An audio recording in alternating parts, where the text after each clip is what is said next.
Bismillahirrahmanirrahim. Assalamualaikum warahmatullahi wabarakatuh. Asyhadu an la ilaha illallah wahdahu la syarikalah. Lahul mulku wa lahul hamdu yuhyi wa yumit wa huwa ala kulli syai'in qadir. Ilmu pengasihan awet muda melalui media air. Kenapa harus melalui media air? Perlu kita ketahui, air adalah suatu kehidupan yang sangat vital. Bayangkan kalau kita tanpa air akan sangat sulit untuk menjalankan kehidupan. Contoh, tumbuhan bisa hidup dan bisa subur karena ada zat air. Sehebat apapun, sebagus apapun obat penyubur tanaman, kalau tanpa air akan sulit untuk hidup. Air bisa jadi racun, juga bisa jadi obat. Begitu juga sama tanaman. Sebagus apapun obat untuk mematikan atau mengeringkan tanaman tetap melalui pelantara air. Air sebenarnya bisa diperintah. Dulu para peneliti air mengumpulkan berbagai ahli agama dari agama Islam, Katolik, Buddha, Protestan, Hindu, dan lain sebagainya.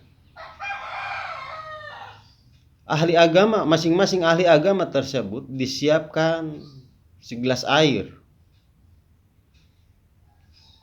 dan didoakan masing-masing ahli agama tersebut. Air yang sama sebelum didoakan, air yang sama.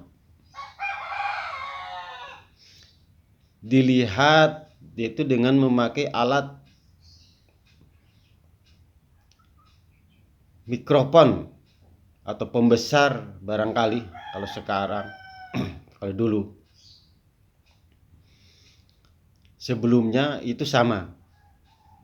Nah, setelah masing-masing ahli agama mendoakan kepada air sesuai dengan kepercayaan masing-masing, itu diteliti lagi, dilihat lagi, ternyata air tersebut berubah bentuknya.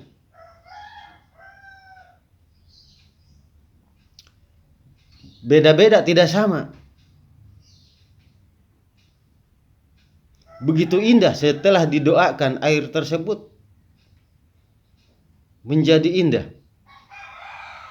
Contoh, didoakan sama ahli agama Kristen, air tersebut berubah bentuknya. Bentuknya seperti pohon, tanaman yang bagus dan lain sebagainya. Dan yang lebih menarik lagi,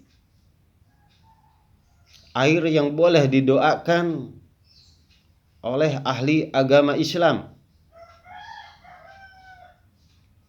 ya, teropong, dilihat air tersebut sangat indah, berbentuk seperti kalimah-kalimah ayat suci Al-Quran. Jadi tidak sama, yang mendoakan beda agama, air tersebut berbeda bentuk sesuai dengan kepercayaan masing-masing. Ini membuktikan bahwa air sebenarnya bisa diperintah tergantung bagaimana cara memerintahkan air dan siapa yang memerintahkan air tersebut dan niatnya untuk apa. Nah, di sini saya akan menjelaskan bagaimana cara memerintahkan air untuk ilmu pengasihan awet muda.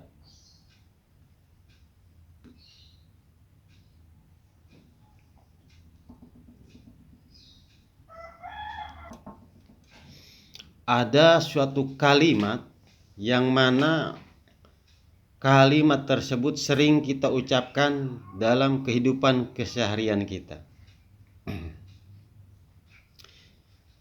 Kalimatnya adalah Bismillahirrahmanirrahim. Air tidak bisa jahat, air tidak bisa jatuh, air tidak bisa berubah berkat kalimat La ilaha illallah Muhammadar Rasulullah. Nah, terus bagaimana cara menggunakannya? Nah, siapkan air, tapi airnya air yang suci. Tapi dijalankannya setelah mandi. Kalau kita habis mandi, air tersebut diambil lewat kedua telapak tangan kita. Contoh. Ya, contoh begini. Dibacanya dengan tahan napas. Contoh, Bismillahirrahmanirrahim. Air tidak bisa jahat, air tidak bisa jatuh, air tidak bisa berubah berkat kalimat La ilaha illallah Muhammadar Rasulullah. Setelah itu tiupkan ke air tersebut yang ada di telapak tangan kita. Jadi pada waktu meniupkan air itu jangan sekaligus. Dibayangkan bahwa kalimat yang barusan kita ucapkan itu energinya kita transfer kepada air tersebut. Setelah itu baru air yang ada di telapak tangan kita ini dibasuhkan ke muka kita. Begitu caranya. Itu diulangi 3 kali. Saya ulangi lagi supaya jelas. Tata caranya adalah setelah mandi. Setelah mandi pagi ataupun mandi sore. Itu ambil air memakai telapak tangan kita, kedua telapak tangan kita. Dibacakan kalimat tersebut dengan tahan napas, lalu ditiupkan kepada air yang ada di telapak tangan kita, baru dibasuhkan ke muka kita. Setelah dibasuhkan ke muka kita, itu tidak boleh dilap, jadi harus kering dengan sendirinya. Itu adalah cara memerintahkan kepada air supaya wajah ataupun muka kita itu bisa awet muda. Jadi ilmu pengasihan awet muda. Jadi intinya begini. Saya ulangi lagi supaya tidak terjadi gagal kepaham. Yang baru gabung silahkan like, komen, subscribe-nya dan lonceng supaya tidak ketinggalan konten-konten yang lebih menarik lagi. Saya ulangi. Caranya, sehabis mandi ambil air melalui kedua telapak tangan kita baca Bismillahirrahmanirrahim. Air tidak bisa jahat, air tidak bisa jatuh, air tidak bisa berubah, terang terus kepadaku berkat kalimat La ilaha illallah Muhammadar Rasulullah. Ditiupkan lalu dibasuhkan ke muka kita. Itu caranya. Mudah-mudahan itu aja yang bisa saya sampaikan. Bila ada kata-kata yang salah mohon maaf. Wa akhirul kalam wassalamualaikum warahmatullahi taala wabarakatuh.